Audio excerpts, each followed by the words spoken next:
Et salut tout le monde, c'est Lorenzo High Tech, et oui, comme dans le titre, aujourd'hui on va parler du Nothing Phone 3A Pro qui vient tout juste d'être annoncé en même temps que le Mobile World Congress. D'ailleurs j'ai déjà fait une vidéo sur le Nothing Phone 3A qui a été aussi annoncé en même temps que cette version Pro. Je vais vous donner mon avis sur ce nouveau smartphone, est-il intéressant par rapport à son prix? On va en parler, mais avant de commencer la vidéo, si vous n'êtes toujours pas de la chaîne YouTube, abonnez-vous, allez 100% High Tech. N'oubliez pas d'activer la petite cloche de notification pour être notifié lorsque je me publie une vidéo et bien entendu à mes autres réseaux sociaux, c'est-à-dire Instagram, TikTok et Twitter. Tous les liens seront en bas dans la description. Du coup, commençons par le design de ce Nothing Phone 3A Pro. Alors pour les personnes qui aiment bien les designs plutôt originaux, et bien là vous êtes tombé sur le bon smartphone parce que oui, c'est un petit peu la signature de Nothing. Souvent, et la plupart de ces smartphones, on voit les composants au dos du smartphone, on a des barres LED au dos du smartphone, donc on a un design original. Alors petite info, on voit des faux composants parce que c'est pas les vrais composants qu'on voit au dos, c'est une maquette, mais bon, c'est plutôt bien fait, donc un design plutôt original, moi j'aime beaucoup. Dites-moi d'ailleurs en commentaire ce que vous en pensez, est-ce que vous aimez bien les designs souvent de Nothing ou non, c'est pas du tout votre goût, donc dites-moi tout ça en commentaire. On va commencer maintenant par contre par les caractéristiques de la face avant. On a une belle diagonale de 6,77 pouces avec une bonne résolution Full HD+, accompagnée par une technologie d'écran AMOLED et accompagnée par un taux de rafraîchissement de 120 Hz. Alors attention, on n'est pas sur une dalle LTPO qui peut descendre de 1 Hz et monter jusqu'à du 120 Hz.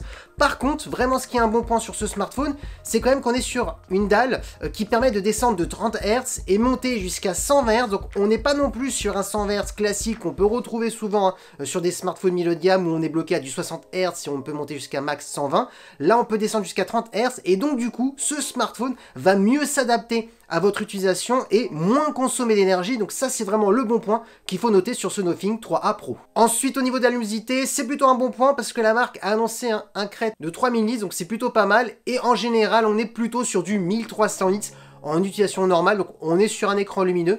Et au niveau de la caméra frontale, on est sur une caméra de 50 mégapixels. Donc oui, on peut le dire, pour l'instant, on est sur un bon écran d'un smartphone digne d'un milieu de gamme. Ensuite, au niveau de la partie photo, c'est souvent le point fort de la marque. Ils sont plutôt bons, la plupart de leurs smartphones font de belles photos, surtout par rapport aux gammes de leurs smartphones et par rapport au prix. Et là, ça va être le cas encore une fois sur ce smartphone. Il est vraiment très polyvalent, c'est vraiment l'argument de ce Nothing Phone 3A Pro. Je vous donne les caractéristiques. On a un très bon capteur principal de 50 mégapixels qui est stabilisé. On a ensuite un ultra grand angle pour faire des photos à plan large de 8 mégapixels et le troisième capteur qui est le plus important pour ceux qui aiment bien les zooms, c'est un téléobjectif périscopique de 50 mégapixels qui permet d'avoir un zoom optique jusqu'à x3 sans perte de qualité et jusqu'à x60, là on perd en qualité parce qu'on est sur du numérique. Et là c'est vraiment un bon point parce que oui, quand je vous donnerai le prix de ce smartphone, et bah tous les smartphones ne possèdent pas un zoom optique. Et au niveau de la vidéo, on pourra filmer en 4K 30 images par seconde. Donc oui, si vous voulez un smartphone polyvalent pas trop cher, ça sera peut-être celui-ci que vous allez choisir. Ensuite, ce smartphone est certifié IP64, donc ça veut dire si malheureusement il pleut, il fonctionnera toujours. Pareil pour la poussière, c'est un bon point. Par contre attention, il n'est pas immersif dans l'eau. En termes de performance, vous avez 12 Go de RAM accompagné d'un processeur de Qualcomm, le Snapdragon 7S Gen 3, qui est un très bon processeur milieu de gamme. Donc oui, si vous voulez faire du gaming sur ce smartphone, ça sera possible. Genshin Impact, Call of Duty Mobile avec des graphismes même en élevé, ça fonctionnera. Par contre, pas en ultra non plus, parce que ça reste un processeur milieu de gamme, mais qui est quand même très performant. Donc oui, un smartphone polyvalent. Vous avez directement 256 Go en interne. On a ensuite un son stéréo accompagné d'une batterie de 5000 mAh avec de la recharge rapide de 50 watts. La marque a annoncé qu'on pouvait recharger complètement son smartphone de 0 à 100 en simplement 56 minutes, donc en moins d'une heure. Ça, c'est un autre bon point.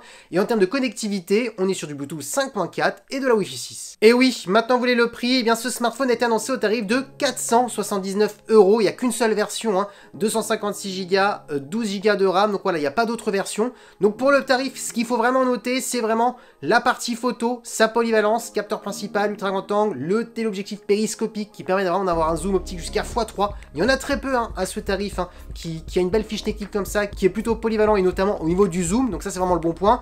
Ensuite, l'écran, rien à dire, Nothing font souvent de très bons écrans et là pareil, surtout en plus avec son 100 Hz qui va beaucoup plus loin souvent par rapport à la concurrence. Là on descend jusqu'à 30 Hz, donc ça c'est un deuxième bon point. Le processeur en troisième bon point qui est très performant. Certes c'est un processeur milieu de gamme, pas haut de gamme, mais bon en même temps pour le tarif on peut pas non plus trop en demander.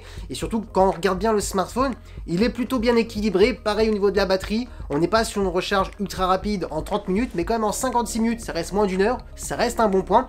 Le seul point négatif, parce que oui, vous allez me dire peut-être, mais alors c'est quoi son défaut? C'est comme le Nothing Phone 3A, on est malheureusement bloqué à 3 ans de mise à jour majeure et 6 ans de mise à jour de sécurité. Donc mise à jour de sécurité 6 ans, c'est parfait. Mais les mises à jour majeures, bah que 3 ans, ça me paraît quand même plutôt peu. C'est le seul vraiment regret sur ce smartphone parce que tout le reste, franchement, c'est un bon point. Si vous me demandez, alors c'est quoi le mieux entre le Nothing Phone 3A classique et le Nothing Phone 3A Pro, et ben la seule différence entre les deux, c'est très simple. C'est au niveau de la partie photo, cette version Pro est meilleure et notamment aussi au niveau du zoom périscopique hein, qui va beaucoup plus loin. Un téléobjectif classique sur la version classique hein, du Nothing Phone 3A. Donc c'est ça la différence. Donc après, l'écran, le processeur, la batterie, tout le reste c'est la même chose. Et bien entendu, le design change entre les deux, mais après en termes de perf brute, il n'y a pas de différence. Et aussi, si vous me posez aussi la question, mais ce Nothing Phone 3A Pro, il concurrence quel smartphone de quelle autre marque? Bah c'est très simple, hein. Tous les Samsung Galaxy A56, qui est le plus milieu de gamme hein, chez Samsung, bien entendu les Google Pixel 7A, vous savez les versions milieu de gamme hein, de Google, donc c'est vraiment ça, hein, les concurrents, et aussi certains Xiaomi Redmi Note 14 Pro Plus, donc on est vraiment, voilà, on est dans les mêmes tarifs hein, à peu près, donc c'est vraiment ça les gammes qu'ils concurrencent. Et là ce qui est vraiment intéressant sur ce smartphone comparé aux autres smartphones que j'ai annoncés, bah, c'est vraiment la partie photo qui est beaucoup plus polyvalente que ses autres concurrents, et ça souvent ça peut être un gros argument parce que souvent il y a pas mal de personnes qui recherchent un très bon photophone dans les milieux de gamme, et souvent c'est quand même un peu compliqué, il faut monter un peu plus, et là bah cette année ça sera peut-être pas le cas grâce à ce Nothing. Du coup dites-moi en commentaire si ce Nothing Phone 3A Pro vous intéresse, quelles sont les caractéristiques qui vous ont plus plu, dites-moi tout ça en commentaire parce que oui, la vidéo est terminée, j'espère que la vidéo vous a plu. Si c'est le cas, n'oubliez pas le petit pouce like, de vous abonner sur cette chaîne YouTube et d'activer la petite cloche de notification pour être notifié lorsque je publie une vidéo, et bien entendu à mes autres réseaux sociaux, c'est-à-dire Instagram, TikTok et Twitter. Tous les liens sont en bas dans la description. C'était Lorenzo High Tech, ciao.